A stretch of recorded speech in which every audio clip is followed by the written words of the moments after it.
시청자 여러분 안녕하십니까. 굿모닝 인포맥스 2부 오늘도 힘차게 문을 열어보겠습니다. 네, 이번 주부터 저희 프로그램이 새롭게 개편을 했습니다. 자, 그래서 연합인포맥스 기자군단의 발빠른 심층 경제 취재 파일로 시작을 해볼 텐데요. 네.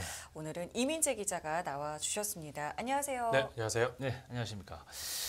자, 은행들이 이 예대 마진 폭리를 취한다는 비판이 이제 일고 있는 거죠. 이제 금융권에 그 초대형 태풍이 예고되고 있는데 대통령까지 이 문제를 지적했지 않습니까? 네, 어떻게 되고 있습니까? 네, 맞습니다.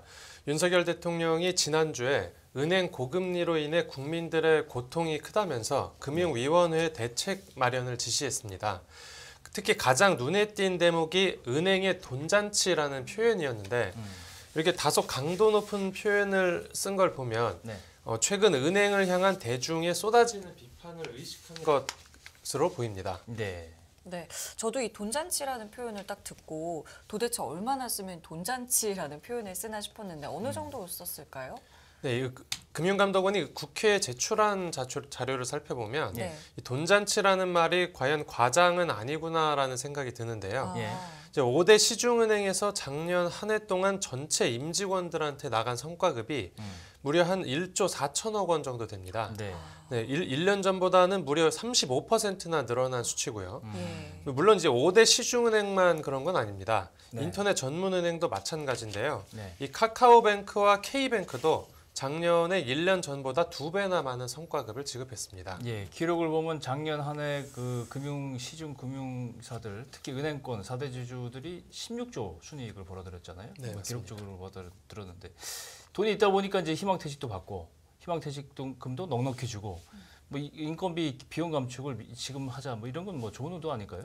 네, 작년 말부터 올해 초까지 5대 시중은행에서 희망퇴직으로 은행을 떠난 사람들이 이제 대략 한 2,200명 정도 되는데요. 예. 이제 이들이 나갈 때 퇴직금을 두둑하게 챙겨서 나가는 것으로 확인됐습니다. 이제 그래서 희망퇴직이 본래 취지가 구조조정 목적인데, 그렇죠. 네, 그런 본래 취지보다는 직원들에게 이제는 목돈을 챙겨주는 하나의 복지제도로 변질됐다라는 비판까지 나오는데요. 네, 실제로 희망퇴직자들이 퇴사를 하면서 한 명당 한 최소 6억 원에서 7억 원 정도의 퇴직금을 챙긴 것으로 나타났습니다. 예. 이게 평균 수치니까 근속 연수와 직급에 따라서 많게는 10억 원 넘게 퇴직금을 받은 희망퇴직자도 있다라고 전해집니다. 예.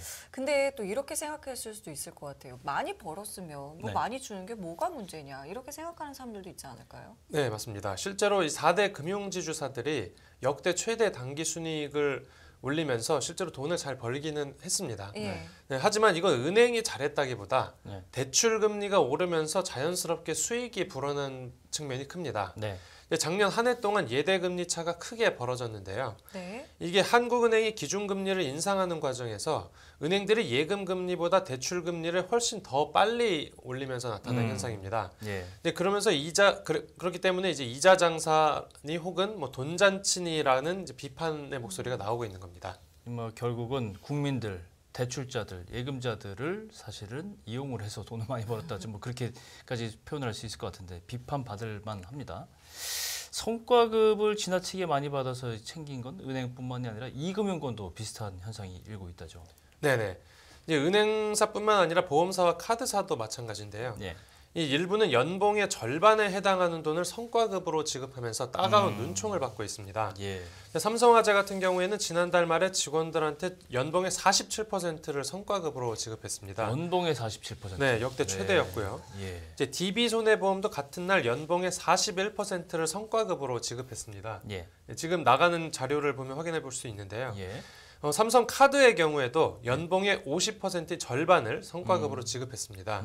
이제 보험사와 카드사도 역대급 실적을 냈기 때문에 성과급을 지급한 것이기는 한데 예. 하지만 각종 서비스와 혜택들을 줄여버리고 네. 동시에 신용대출 금리는 거의 대부업체에 육박하는 수준까지 올리면서 벌어들인 돈이기 때문에 비판의 목소리가 나오는 겁니다. 네. 예.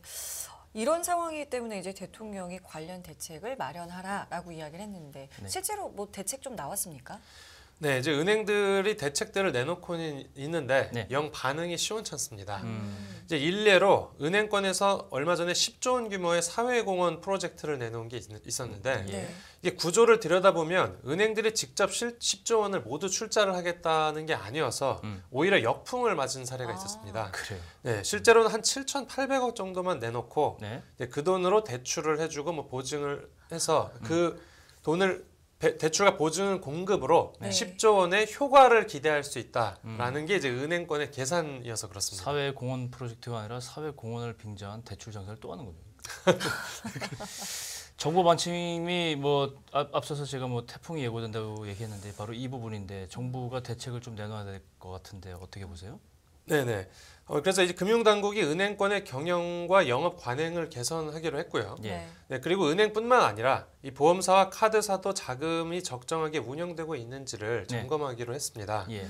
하지만 일각에서는 이런 정부의 금융권에 대한 이 과도한 개입, 그러니까 관치로 보일 수 있다라는 지적도 나오고 있는 상황입니다. 예. 그렇죠. 얘기를 들어보니까 돈잔치 문제가 심각하긴 한데 또 말씀해주신 것처럼 뭐 관치로 비칠 수 있다는 뭐 의견도 나올 수 있을 것 같네요. 일단은 여기까지 이민재 기자와는 이야기를 나눠보겠고요. 네.